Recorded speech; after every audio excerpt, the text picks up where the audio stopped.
Engenhando Talks. Apresentação: Professor Fernando Lavoie. Olá a todos, sejam todos muito bem-vindos. Esse é o Engenhando Talks. Hoje o tema do nosso programa é inovação na universidade. Estamos aqui com o professor Tito Bonagamba, do Instituto de Física de São Carlos, e ele é o atual coordenador do Inova USP, Complexo São Carlos. Professor Tito, seja muito bem-vindo ao nosso bate-papo. Obrigado, Fernando. Agradeço o convite e é importante colocar muito claramente qual é o papel do Centro de Inovação da Universidade de São Paulo frente à sociedade. Legal. Bom, vamos começar aqui do começo, né? Fazer uma pergunta básica para você, professor. A gente está aqui numa atmosfera de universidade e para você, como é que você define a inovação a partir da universidade? Sim. A inovação, nós estamos celebrando 90 anos da Universidade de São Paulo. E ela não foi criada pelos acadêmicos, ela foi criada pela sociedade brasileira. Em particular, no pós-evolução constitucionalista, foi criado um movimento de intelectuais, incluindo intelectuais associados ao jornalismo também. E naquele momento, eu gosto de usar sempre as palavras de Sérgio Millier. Um pouco, não exatamente como ele disse, mas lembrando, de São Paulo não sairão mais guerras anárquicas, e sim um movimento cultural e intelectual que vai mudar a trajetória dos brasileiros. Armando Salles de Oliveira cria a Universidade de São Paulo com os seus considerandos dizendo também essa mesma mensagem. Da Universidade de São Paulo sairá conhecimento que transformará a vida dos paulistas e brasileiros. No regimento e no estatuto da USP tem as mesmas informações. E, adicionalmente, no Código de Ética da Universidade de São Paulo está claramente dito: não é uma opção conversar com a sociedade, sim uma obrigação. E eu entendo que o papel da inovação é conversar com a sociedade, seja no papel inicialmente social, com características ambientais, democráticas, inclusivas, usando ciências sociais, biológicas e exatas, que a gente não costuma misturar. Tem que ser uma ação transdisciplinar que transforma a sociedade brasileira. Então, na inovação, o disruptivo para a Universidade de São Paulo é saber abrir as portas da universidade para transformar a sociedade. Legal, muito bom. E a gente aqui, enquanto universidade, a gente tem alguns mecanismos para acionar isso, né? Para que a gente consiga inovar e consiga trazer os atores externos, né? Que é a comunidade, a sociedade, as empresas, para que nos ajudem a inovar. E nesse sentido, queria que você explicasse um pouco aí para o pessoal que está nos assistindo, o que é o Inova USP, que você é um dos responsáveis aqui no nossa cidade aqui, né, em São Carlos. Eu vou descrever o Inova USP Complexo São Carlos, que a universidade decidiu que a inovação ela tem uma característica muito regional. Embora, obviamente, nós não nos limitemos a uma região específica, né? A Universidade de São Paulo, nosso campus, tem uma projeção internacional, mas pelas nossas características históricas, que todos deveriam conhecer, a gente pode conversar um pouco sobre esse tema, tem características próprias. Então, eu respondo sobre o Centro de Inovação Complexo São Carlos. O Centro de Inovação Complexo São Carlos ele tem uma visão de desenvolvimento socioeconômico, visando o bem-estar da população, ou seja, de forma inclusiva, ambientalmente correta, democrática. E para essa finalidade, nós estamos conversando muito com todos os setores da sociedade, em São Carlos, região, em São Paulo, no Brasil e no exterior.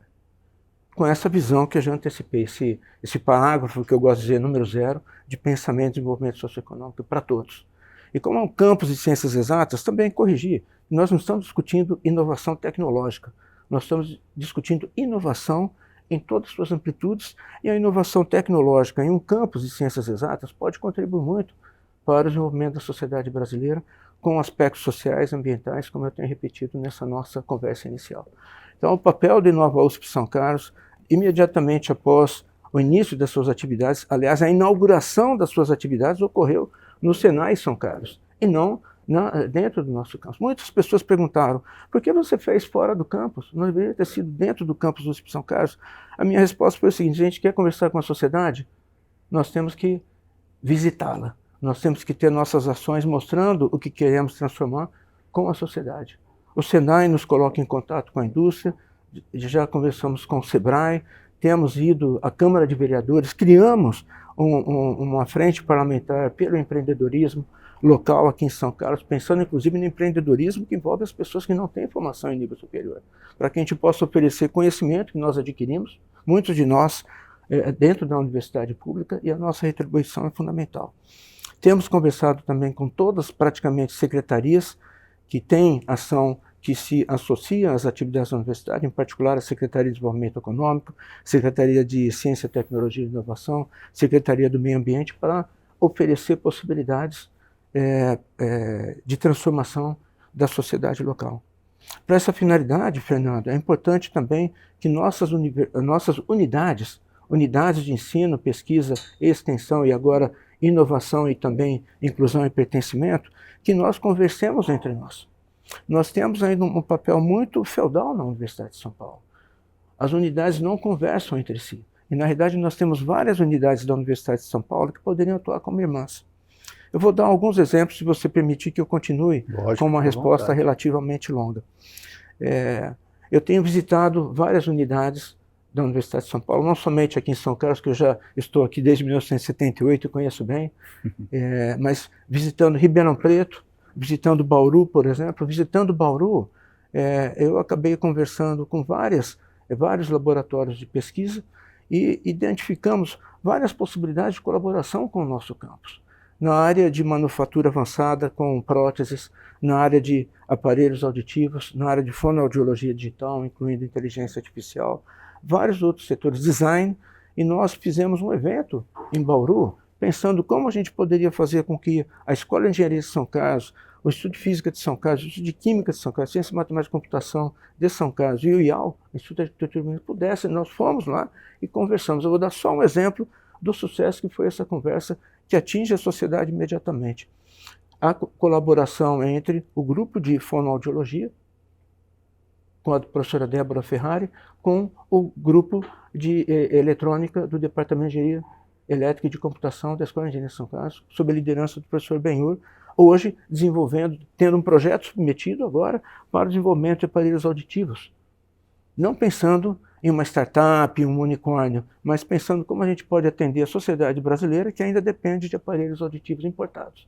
Normalmente, Fernando, esses aparelhos auditivos que a Faculdade de Odontologia de Bauru, através do Centrinho, pode oferecer, são aparelhos auditivos que já são antigos, 1, 2 ou 3 anos, para diminuir o preço. Ou seja, o público em geral tem acesso aos aparelhos gratuitamente, mas não naqueles mais avançados. Então eu dou um exemplo como esse, que é fundamental. E também aqui, nós, dentro da Faculdade de Medicina de Ribeirão Preto, na área de saúde mental, fazendo uma colaboração muito grande para trazer elementos de inteligência artificial, reconhecimento facial, medidas de frequência cardíaca, para a gente possa combinar ferramentas computacionais ou sensoriais para que a avaliação das entrevistas que você faz com essas pessoas possa ter um elemento adicional para auxiliar essas pessoas. Finalmente, assim, no exemplo, dentro da Universidade de São Paulo, nós temos a Escola de Educação Física e Esporte de Ribeirão Preto, que é a nossa parceira em termos de inovação esportiva. Nós temos aqui como colaboradores o SESI, eu não sei se todos sabem, mas o SESI domina, coordena várias modalidades esportivas de alto rendimento. Aqui em São Carlos, o caso dos triatletas, mas em Bauru, com o judô, em São Paulo, São Bernardo, com natação, o basquetebol em Araraquara. Então, nós fizemos uma reunião trazendo pessoas da Escola de Educação Física e Esporte de Ribeirão Preto para que a gente pensasse em organização de um fórum de inovação esportiva. Lembrando que as Olimpíadas terminaram agora e a gente tem que começar a pensar no novo ciclo olímpico. Ou seja, a gente pensa em oferecer integração de vários setores da Universidade de São Paulo em parceria com o SESI, para que a gente possa unir esforços para que a gente alcance. E é interessante que, mesmo tendo o SESI como uma unidade distribuída no Brasil inteiro, que pensa o esporte de alto rendimento, tem a Universidade de São Paulo, tem a Escola de Educação Física e Esporte de Ribeirão Preto, a Escola de Educação Física e Esporte de São Paulo, e também na IASH, quando nós conversamos em inovação esportiva, com essa ousadia de pensar os Jogos Olímpicos, algumas pessoas falam, mas Tito, nós vamos pensar isso? E eu digo, se nós não formos disruptivos nessa ideia, não tendo o SESI e a USP participando desse processo, quem vai fazer isso? Ou seja, às vezes a gente percebe que nós mesmos, estando aí entre as principais universidades do planeta, a gente não percebe o potencial de transformação que nós temos. Então, é uma forma de sair de casa, sair do seu ambiente seguro acadêmico, com a FAPESP, a segurança institucional, o diretor, as comissões de pesquisa, inovação e as outras, saiam dessa situação e procurem transformar a sociedade. Eu posso continuar com mais um exemplo, Fernando. Nós temos aqui em São Carlos a sorte de ter o Instituto Angelim. Eu não sei se você conhece o Instituto Angelim, mas se não conhece, eu sugiro até que a gente tenha uma entrevista com a professora Milene, que lidera esse movimento. Nós temos a professora Ivone Mascarenhas também nessa equipe. Na primeira reunião que nós tivemos, indo ao Instituto Angelim, que está instalado no Parque Tec, ela comentou: professor Tito, nós temos um problema em São Carlos e nas grandes cidades, com universidades, o problema da segurança, da higiene da mulher. Hoje, nós não temos suficientemente absorventes higiênicos para que as alunas possam estar ainda frequentando as escolas públicas.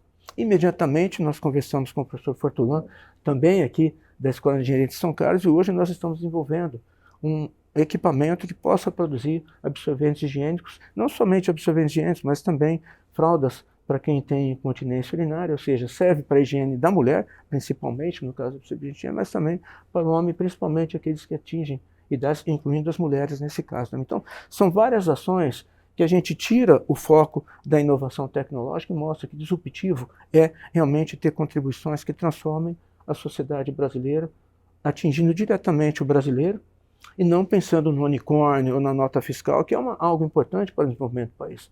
Mas não adianta ter algo que é extremamente sofisticado, que saia dos nossos laboratórios, mas que não atinjam essas pessoas. Não, com certeza. E é bastante interessante, você comentou, professor, né, que comentou desse projeto do Fonoaudiologia, que é uma integração Bauru-São Carlos. Fonoaudiologia, né? E engenharia elétrica. Que interessante, bastante interessante, né? E nós estamos tendo esse papo aqui, eu sou da Escola de Engenharia e você do Instituto de Física. Também é uma forma da gente integrar e trocar ideias, sim, né? Sim, fundamental. O senhor comentou da professora Mirlene, eu entrevistei a professora Mirlene, mas para falar de um tema sobre a equidade no trabalho, sim, né? Sim. Talvez seja uma boa ideia entrevistá-la pelo Instituto Angelim, né? Com a visão de inovação, a professora Mirlene, ela é da área de ciências sociais e ela tem um papel fundamental para que nós convençamos todas as áreas de conhecimento que estão dentro da universidade a participar do processo. E ciências sociais são fundamentais, porque ela tem o olhar, ela penetra na sociedade. A professora Mirlene, ela nos dá um feedback de como interagir. Eu posso dar um outro exemplo que ela é fundamental, junto com o SEBRAE, a Câmara de Vereadores e a Secretaria de Ciência, Tecnologia e Inovação, ao olhar para o nosso Santa Angelina. Quando nós pensamos em oferecer tudo que a universidade tem disponível dentro do grupo de ações sociais liderado pelo professor José Marcos, é importante também, se não teve a entrevista com ele, ele também é um papel importante nessa questão de disrupção, olhando a sociedade, e quando a gente pensa a sociedade, ela lembra muito bem, né? Se a gente quer conversar com a sociedade, em primeiro lugar a gente tem que conversar com ela. No caso da periferia, traga possibilidades de evolução, formação, participação, mas conversando com os representantes. Eu comento isso tendo sempre como princípio inovação. Eu não estou mudando o assunto, Sim. É sempre inovação. A inovação social, ela vai regrar o que a sociedade precisa e a gente pode permear, colocar à disposição da sociedade tudo aquilo que a gente pode oferecer de melhor para a nossa população brasileira. Com certeza, eu acho que ficou claro aqui, né, a definição de inovação que o professor Tito traz para a gente aqui no programa, né, uma visão global mesmo, né, uma visão de inovação tecnológica, inovação social, inovação sustentável, né, eu acho que é fundamental a gente tratar nesse aspecto.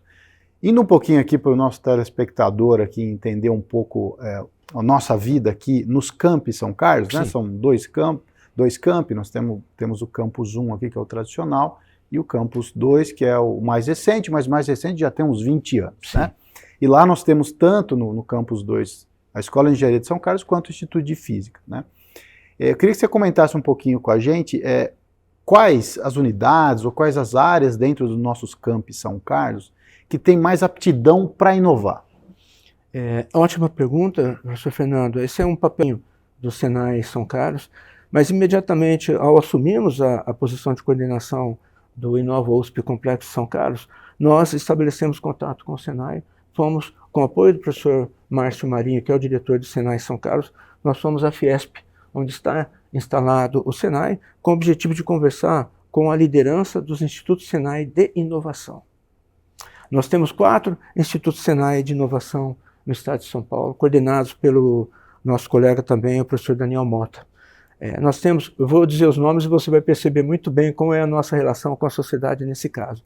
Nós temos o Instituto Senai de Biotecnologia, isso coloca o Instituto de Física de São Carlos, o Instituto de Química de São Carlos e setores da Escola de Engenharia de São Carlos totalmente ligados a esse tema. Interessante, o Instituto Senai Inovação, eles não são como uma universidade que pensa o laboratório e as publicações, ele pensa desenvolver conhecimento para que possa ser transferido para a sociedade através das empresas. Isso é importante, eu continuo depois desse aspecto. Um outro Instituto Senai de Inovação é de materiais avançados e nanocompósitos. Nós temos um departamento de engenharia de materiais. A física nasceu como um departamento de física e ciências materiais.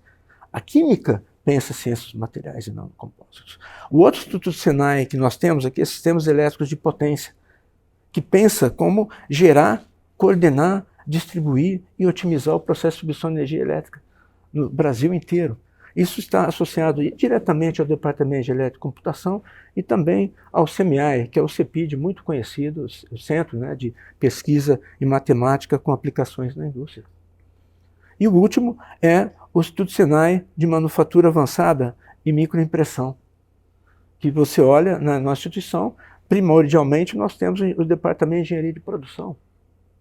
Ou seja, quando a gente olha a estrutura industrial brasileira e quando você sai do seu espaço recluso, fechado tipicamente na universidade, abre essas portas, a gente cria um panorama muito grande. O que nós fizemos? Nós primeiro fomos conhecer todos esses centros de inovação do Senai. Aliás, são instituições que são muito parecidas com a universidade. Aliás, com laboratórios muito bem instalados, que seria o sonho de qualquer pesquisador desses setores que eu comentei para você, Fernando. Então, isso é muito importante. Nós visitamos, trouxemos lideranças de todo o Senai e fizemos workshops aqui. Fizemos workshops, tipicamente, eu não protejo minha unidade, nós fazemos, tipicamente, eu não falo do título, eu não falo do que eu faço. Isso é importante destacar. Um gestor de inovação não pode pensar em si, mas tem que pensar na universidade como um todo. Eventualmente eu posso comentar o que eu faço, porque também é inovação. Mas nós fizemos esses eventos na Química e aqui na ESC. Repleto de pessoas, com várias discussões, montamos matrizes de sinergia, que foi a base para a proposição da assinatura de um plano de colaboração geral. Isso é importante dizer, nós não estamos propondo projetos do Inova USP São Carlos, nós não estamos pensando no projeto Inova USP do professor Fernando na área de geotecnia, nós estamos pensando, é um projeto USP Global, embora nasça esse movimento em São Carlos, junto com o Senai Global. Pensando em colaboração científica, usando a infraestrutura comum que nós temos em ambos, e formação de recursos humanos. Das pessoas que estão no Senai, que eventualmente ainda têm que fazer mestrado, doutorado, ou um pós-doc, ou um estágio, e versa.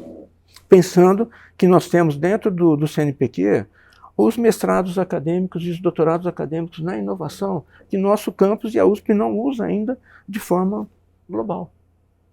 Ou seja, nós temos a capacidade de integrar, lembrando que nós temos aqui geração de conhecimento na área de inovação, que chega a níveis de maturidade tecnológicos que não conseguem passar muito da barreira que vai de 1 a 9. O 9 já é aquele produto que está na indústria, e nosso aqui começando, mas quando a gente colabora com o Senai, o Senai consegue aprimorar com o nosso conhecimento, seguindo as regras de colaboração, através dos nossos departamentos jurídicos de convênio, isso é tudo muito regrado, mas que a gente consegue transmitir nosso conhecimento na formação de recursos humanos e pesquisa que se integra ao que o Senai pode fazer e colocando esses produtos na indústria de uma forma que coloca toda a trajetória que foi construída no Brasil em termos de universidades públicas, estruturas industriais, de preparação de conhecimento para a indústria e a indústria que vira um processo muito bem construído. E é engraçado, porque o Senai começou suas atividades aqui no início da década de 50, quase paralelamente com a Escola de Engenharia de São Carlos. E nós estamos falando de inovação integrada de 70 anos depois. Ou seja, nós estamos inovando pelo fato de conversar com a sociedade. Nós estamos fazendo isso com o SEBRAE também, com a Secretaria de Ciência, Tecnologia e Inovação, com todos os setores públicos da liderança política dessa cidade, eleita ou não eleita, mas que foram indicados para ter esse papel. E não se limita a essa questão. Nós fazemos parte hoje também, professor Fernando, de 2 frentes parlamentares da Assembleia Legislativa do Estado de São Paulo. Uma que é a Frente Parlamentar pelo Empreendedorismo e Segurança Contábil, que é um problema que nos atemoriza quando queremos ter colaboração com a sociedade, principalmente com empresas, porque a gente tem regras, né, dentro do marco legal da inovação que, embora elas sejam apoiadoras de todos os processos que nós estamos discutindo, ainda traz temor para aqueles que querem interagir com a sociedade, tanto juridicamente quanto em termos contábeis. Então nós participamos dessa frente parlamentar, que é muito importante. Alguns dizem, Tito, mas você conversa com os vereadores, com os deputados? É claro, a Assembleia Legislativa determina o nosso orçamento, nossa autonomia. Ela precisa nos conhecer e nós temos que estar lá mostrando principalmente esse papel que nós colocamos da inovação disruptiva, que é aquela que eu abro a porta da minha sala e converso com a sociedade. Agora, tem um aspecto importante em tudo isso, professor Fernando, é que, embora tenhamos feito todo esse evento, com vários docentes de todas as unidades, ainda nossa comunidade acadêmica tem uma inércia muito grande para reagir a essa provocação. Porque a gente tem uma métrica que é do século passado. O professor importante é aquele que publica e não aquele que transforma a sociedade. Agora, eu te faço uma pergunta que eu mesmo posso responder. Nós temos visto muitas listas de os maiores influenciadores. Agora, acabou de sair uma também. Quais são as pessoas que são escolhidas como as maiores influenciadoras da sociedade ou da ciência? Mas eu prefiro dizer da sociedade. São os que mais publicam ou os que usam o conhecimento que eles criaram para transformar a sociedade. E aí eu te dou um exemplo. Mais vale um artigo publicado sobre um tema importante que fica na gaveta ou na biblioteca da Escola de Engenharia ou do Instituto de Física de São Carlos, ou aquele que cai na mão do brasileiro. Mas cai na mão do brasileiro podendo comprar, não como presente, oferecer o desenvolvimento socioeconômico, de fato inclusivo, democrático, ambientalmente correto. Ou seja, essa inércia é outro tema que nós podemos discutir de agora em diante, né? Por que que nós ainda não temos uma interação com a sociedade de forma expressiva? Muitas pessoas dizem, mas tem vários exemplos. Bom, são vários exemplos, mas talvez caibam nas 2 mãos. E nós temos muito mais do que 10 professores para fazer esse papel. Sim, com certeza.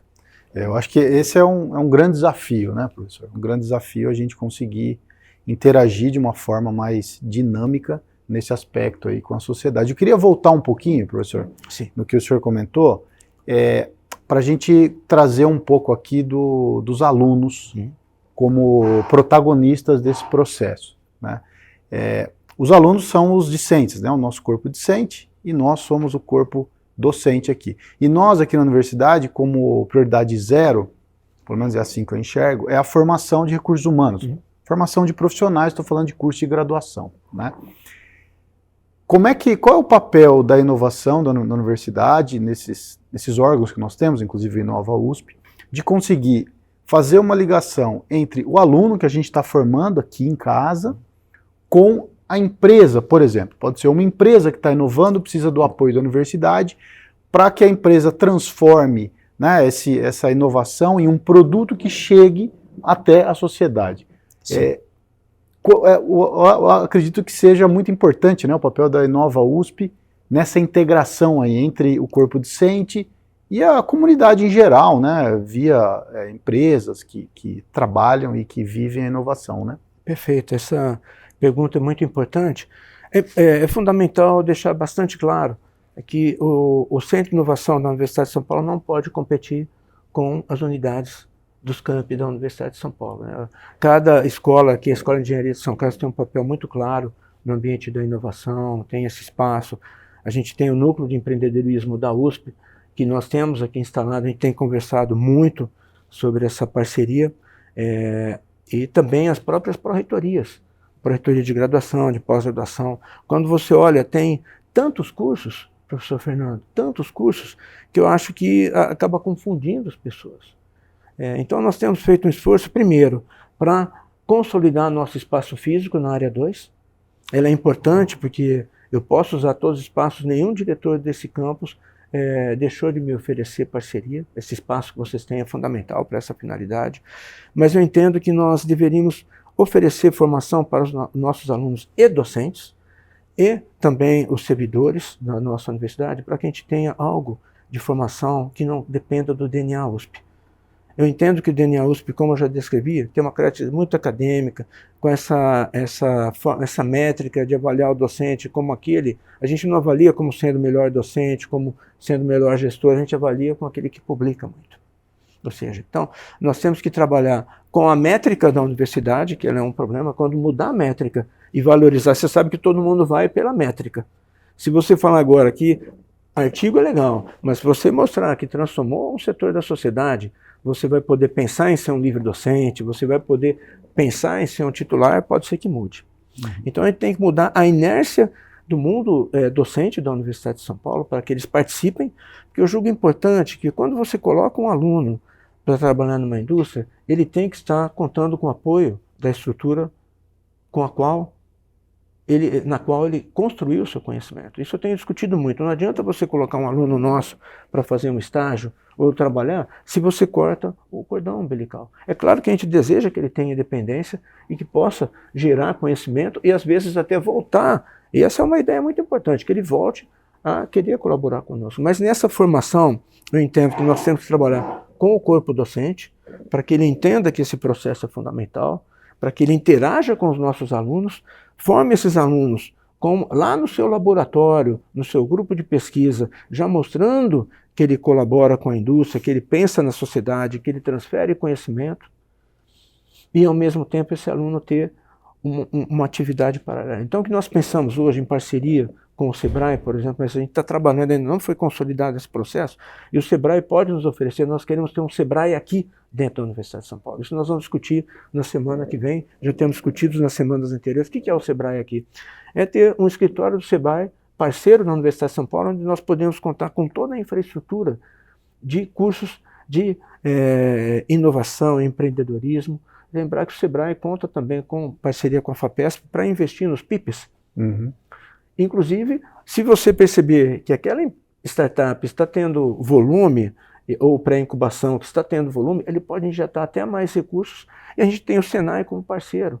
Ou seja, a gente está construindo um ecossistema onde a USP abre as portas, pede apoio do Sebrae para que nos ajude, além dos cursos que a gente tem internamente, mas que nos ajude a formar você, o professor Tito e outras pessoas que entendam o que é inovação, mas miscigenando, misturando um pouco o DNA do que a sociedade vê com o que nós vemos. Então, o que nós estamos fazendo paralelamente, lembrando que o Inova USP São Carlos ainda é jovem, praticamente até 3 meses atrás só tinha o coordenador. Hoje eu tenho a sorte de ter o professor Glauco Caurim como vice-coordenador, que ajuda muito, mas não tem secretaria, não tem espaço físico, não tem nada. Mas isso não é uma reclamação, isso valoriza tudo isso que já descrevemos para vocês. Então, o que a gente está fazendo agora? Terminar a instalação do Inova USP e lá ter um ambiente que eu possa trazer os alunos para que a gente tenha cursos especiais, além desses que são oferecidos pela própria universidade em todos os seus âmbitos. Eu acho que é importante a gente fazer uma formação separada, Fernando, dos professores, separada com os alunos, com a mesma estratégia e separada com os servidores, principalmente aqueles que atuam na área de convênios, porque às vezes nós todos fomos preparados com um conhecimento ou uma impressão da sociedade, uma percepção da indústria que não é aquela que a gente deveria ter. Então eu respondi de uma forma muito complexa, talvez, né? Mas mostrando que nós temos que pegar todos esses cursos que existem, minimizar, eu entendo, otimizar, fazer uma oferta onde todo mundo possa participar desse processo. E principalmente no nosso campus, por que a gente precisa de espaços como esses que eu vou começar a aproveitar, a utilizar de agora em diante, onde a gente mistura os alunos das unidades e mistura professores dessas unidades, para que a gente tenha essa mistura e entender que a conversa com a sociedade tem que ser integrada. Eu não acho uma boa ideia, Fernando, particularmente agora, de colocar um aluno dos nossos grupos, das nossas salas de aula e deixá-lo isolado, porque ele não vai. Se a gente cortar a conexão, talvez ele não consiga transmitir tudo o que a gente quer transmitir. Eu não quero que ele vá lá só para saber fazer usar uma ferramenta computacional, física, química, ou de arquitetura, design, e continue depois estático naquela atividade.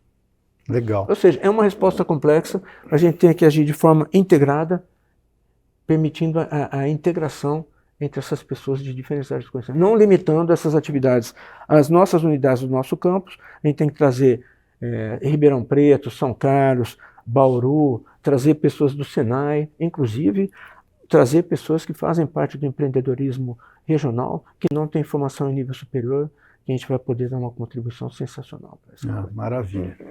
Professor, eu queria falar um pouquinho sobre desafios para o futuro, né? Você já comentou um pouquinho aqui sobre talvez o tabu que tem na universidade, né? Tem muita gente que cria obstáculos como se nós, professores, ou mesmo os discentes, não pudessem inovar, não pudessem criar patentes. Isso é um pouco de tabu que a gente tem aqui. Sim. E a gente tá querendo quebrar esses tabus, né?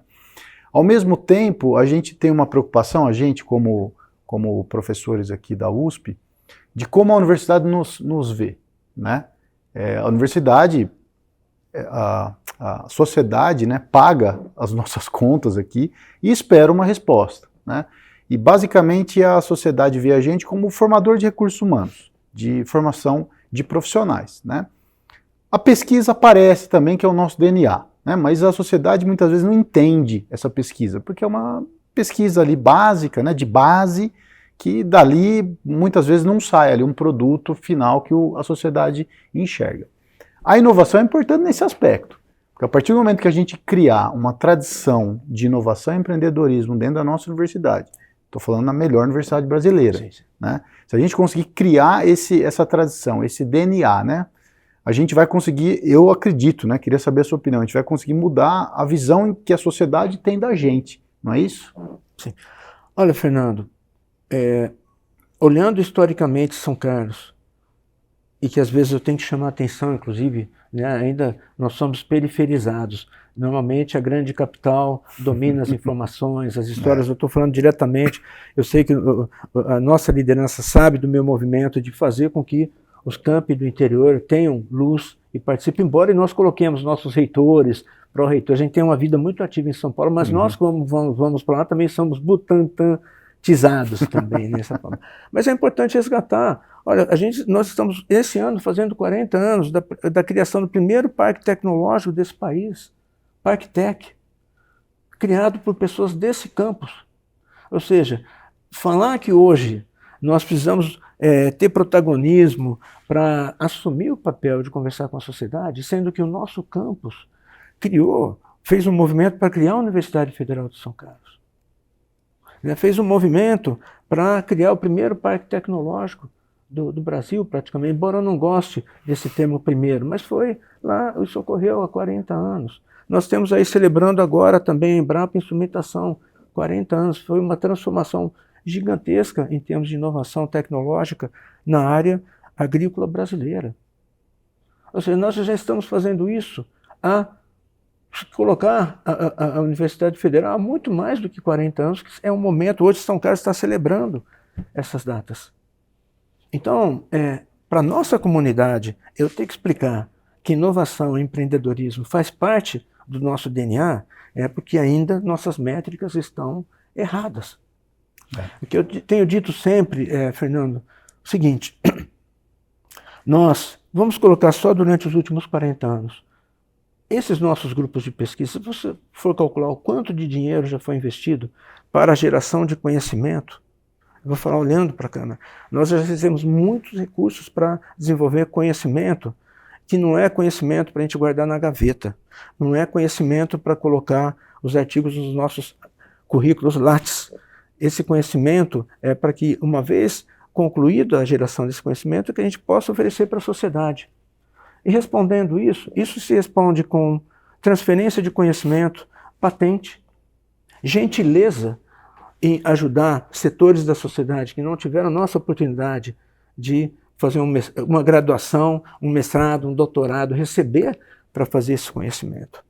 Então eu entendo, Fernando, que nós não temos que convencer. Eu volto à frase que eu disse anteriormente, não é uma questão de opção, é uma obrigação. Às vezes eu vou discutir eu vou em algumas bancas que as pessoas perguntam, bom, você fez um trabalho muito bonito, que é de muito interesse para esse setor da sociedade que você desenvolveu. O que você fez até agora? Esse não é meu papel. Parou aqui.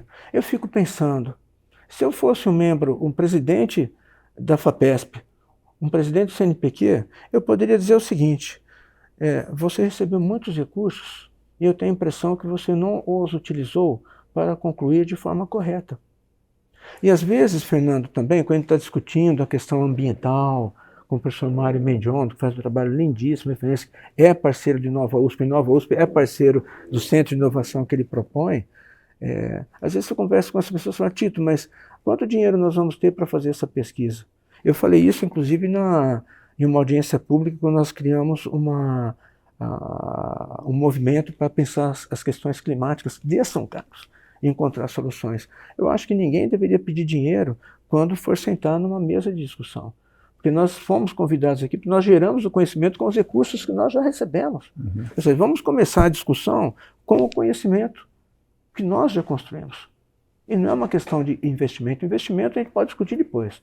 Então eu entendo que o princípio hoje é o seguinte, nós temos conhecimento gerado, nós temos muito investimento colocado em cada grupo de pesquisa que pode participar de questões fundamentais do nosso país, incluindo, obviamente, as questões climáticas que vão para todos os setores da sociedade, e sentar e encontrar soluções. Eu costumo dizer o seguinte, para muitos dos nossos colegas, ao invés de você ficar cheirando vinho no sábado, reclamando de todos os presidentes que passaram por esse país, ponha a mão na consciência, pensem bem, o conhecimento que cada um de nós temos, a gente pode pensar em olhar para a sociedade, sem pensar em artigos e recursos financeiros, e ver como a gente pode resolver cada situação particular desse país.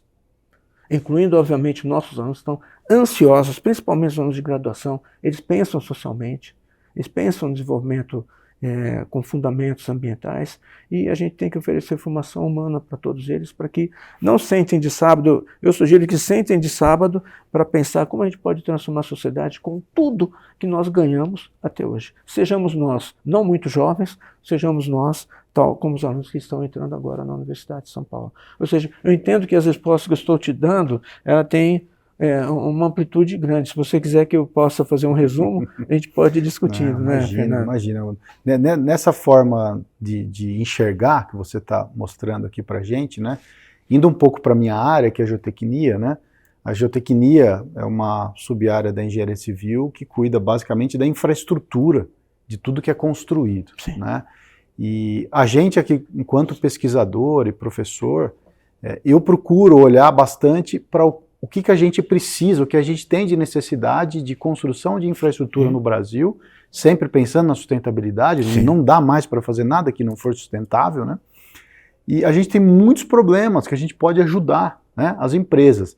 É lógico que, muitas vezes, o tempo da universidade de uma pesquisa não cabe no tempo, por exemplo, de uma obra. É difícil, é difícil equalizar, mas com um pouco de esforço de um lado e de um outro, a gente pode se aproximar e pode olhar para a sociedade, para as obras, para as empresas e tentar ajudar de alguma forma.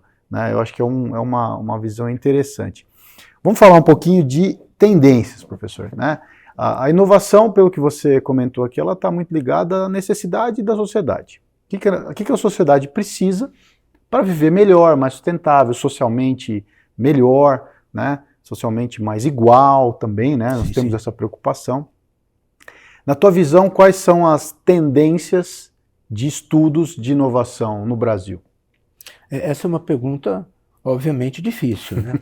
Mas, assim, a gente tem que colocar foco principal. Você comentou a sua própria área, né? Uhum. A sua própria área, a gente costuma dizer que a indústria do petróleo, ela é a maior produtora, né, de CO2 e outros gases, mas não pode esquecer que o cimento também vem em segundo ou terceiro lugar, aí, tanto na produção quanto na distribuição.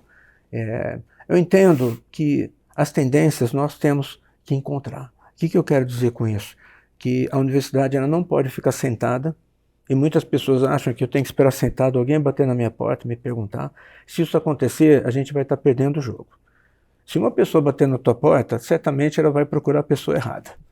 Porque é difícil você acertar, né? Nós temos 15 mil professores, tantos laboratórios, então eu entendo que a USP tal como nós estamos fazendo aqui agora, conversar com todos os setores da sociedade e coletar as dores da sociedade. E tendo a dimensão das dores da sociedade, eu acho que a gente pode procurar nossos colegas. Nós temos, o Inova tem esse papel, e a Agência USP de Inovação também, a USPIN. Nós temos que abrir um canal, tem que ter uma ouvidoria, não de problemas existenciais, que são muito importantes, do assédio e tudo mais, que é uma outra, mas eu diria uma ouvidoria das necessidades da sociedade. É um papel. E o outro papel, que eu acho que é muito importante, é o buscador de problemas. Nós temos que buscar os problemas. E aí sim nós estamos ganhando. Eu, por exemplo, faço isso. Eu me chamo um caixeiro viajante. Eu sei o que o nosso grupo de pesquisa pode contribuir, e eu procuro as pessoas corretas. Então a universidade tem que bater... Eu te digo, o exemplo que eu dei do esporte de alto rendimento, nós fomos perguntar para o SESI quais são os problemas principais para a gente começar a pensar no novo ciclo olímpico. E agora nós estamos procurando pessoas na Universidade de São Paulo para nos auxiliar, não só na área de educação física e esporte, na engenharia, porque a gente tem o esporte paralímpico, nós temos próteses, nós temos vários temas para discutir. Batendo na porta da fonoaudiologia. Então, eu entendo que nós temos que fazer as tendências, eu posso até discutir principais tendências. Eu acho que a tendência principal hoje é colocar todas as nossas ferramentas pensando nas mudanças climáticas, na mitigação e no sequestro de CO2. Entender esses números, o Brasil pode ter um papel fundamental tanto na questão de geração de energia, com várias formas ambientalmente corretas ou praticamente ambientalmente corretas, quando a gente pode contaminar a indústria automobilística brasileira ou a indústria da mecanização das regiões agrícolas brasileiras, para que a gente possa otimizar essa questão do CO2 e seguir em frente com um país que é produtivo e resolver as questões climáticas que estão aí atingindo o nosso país de forma muito intensa. Isso envolve, obviamente, a indústria do cimento, a indústria do petróleo, a indústria petroquímica e assim por diante. Então a gente tem que procurar, Fernando, assim, eu não vou dar uma resposta definitiva, mas eu entendo que nós temos que sair, todos nós, como vida normal, ao invés de ficar procurando um grupo para aprimorar o meu conhecimento, procurar onde eu posso aplicar o meu conhecimento na sociedade. Sem primeiro pensar na questão financeira, que é necessária para que o projeto seja desenvolvido, mas e que tenha recursos para bolsas e tudo mais, mas também pensar na solução dos problemas que o Brasil enfrenta. E você pode perceber, embora o Brasil tenha Ministério de Ciência e Tecnologia, tenha a CNPq, tem os grandes centros do Ministério de Ciência e Tecnologia, tem vários centros em todos os temas.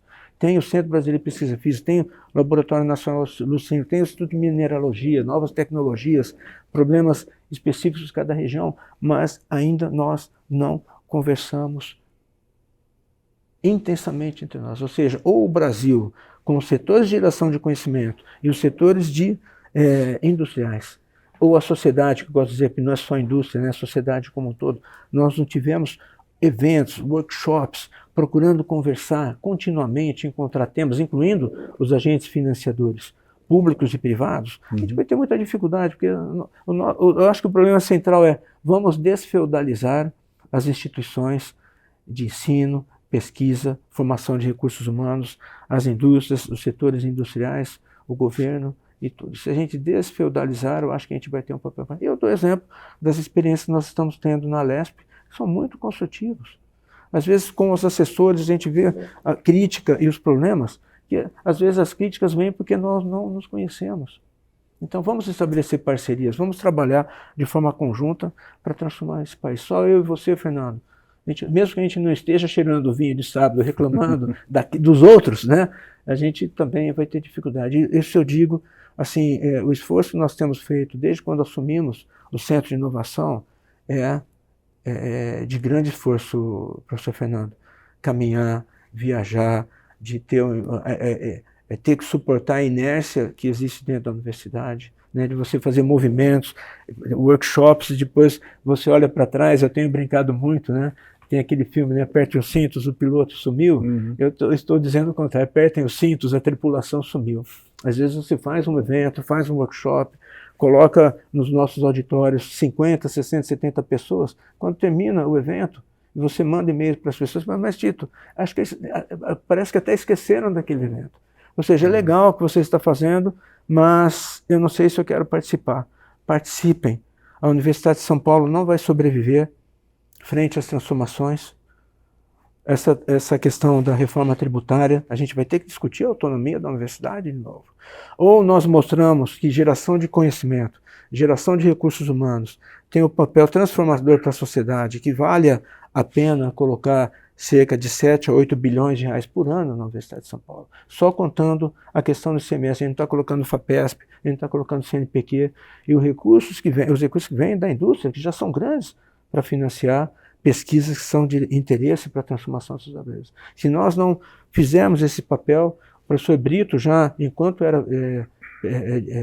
atuava na coordenação científica da FAPESP, ele já dizia, o Brasil tem que começar a ter investimento que diga para todos, já estejam nas cláusulas do contrato, que seu projeto tem que pensar a sociedade. Mas já existe o CEPID. Eu entendo que o CEPID é importante, mas a gente tem que fazer com que seja isso muito mais. Eu gosto do exemplo do CMA e do CEPID aqui, do ICMC, porque realmente eles têm feito um papel muito bacana para a transformação da indústria brasileira, mas isso não tem escala ainda. A gente tem que atingir escala para realmente a USP, na dimensão que tem, no reconhecimento internacional que tem, inclusive para poder subir no ranking, eu acho que a gente poderia fazer muito mais para a sociedade brasileira.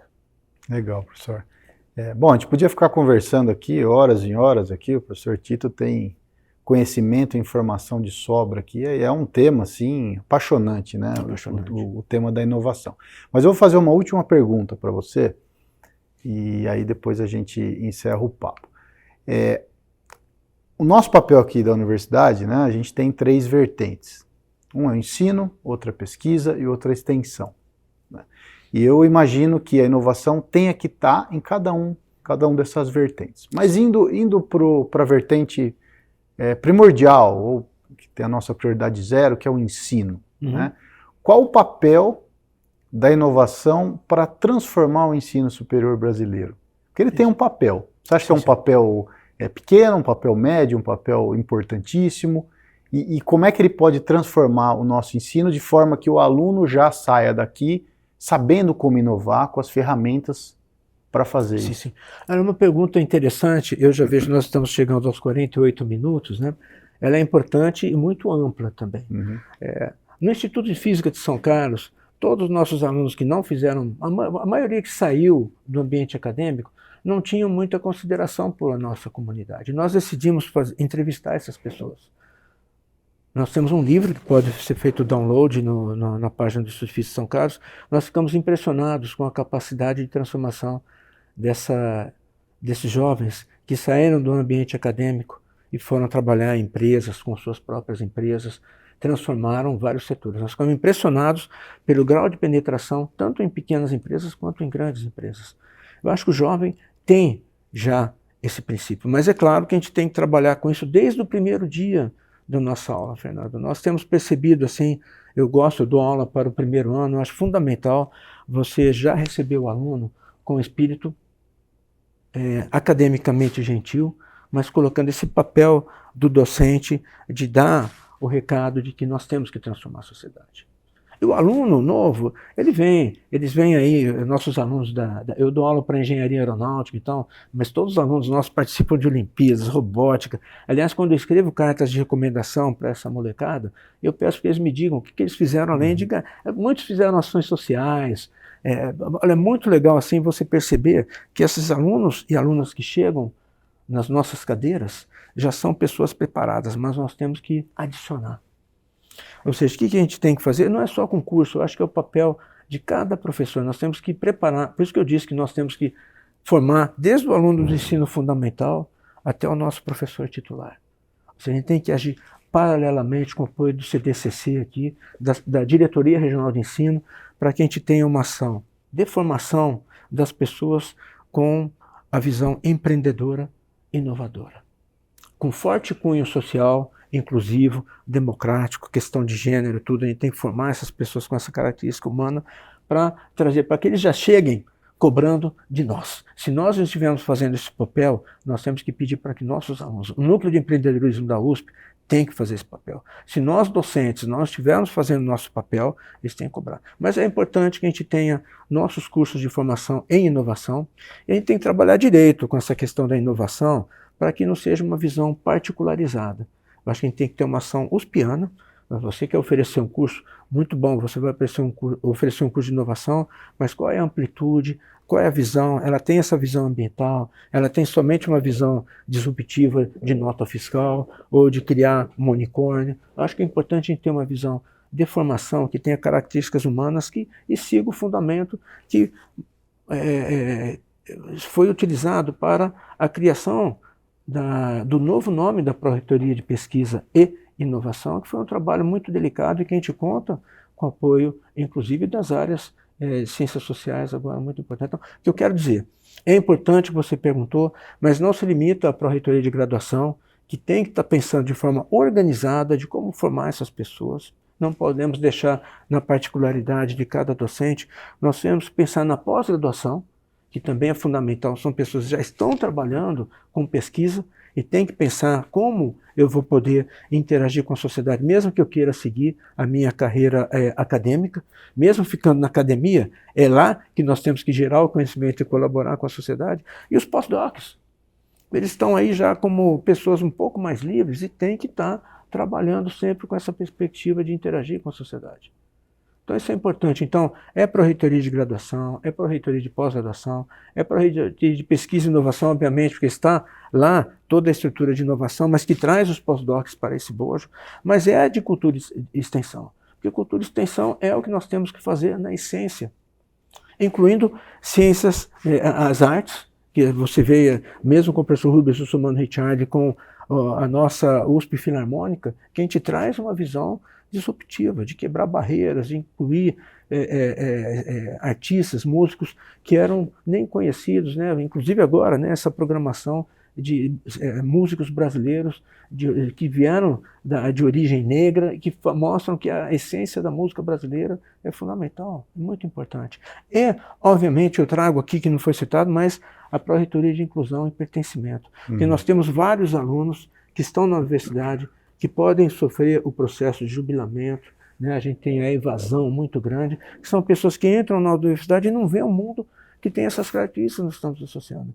Olha, eu não vou dar detalhes de pessoas, mas a gente teve várias experiências de pessoas que estavam quase perdendo uma perspectiva de universidade, e ao encontrar uma forma de participar de um processo onde ela podia se engajar, salvamos carreiras acadêmicas, e talvez possamos estar salvando condições mais críticas de saúde mental e de vida. Então, o processo de inovação atinge todos os setores da universidade. A gente tem que pensar de forma globalizada. Eu não canso. Agora, a semana passada nós tivemos a reitoria do campus aqui.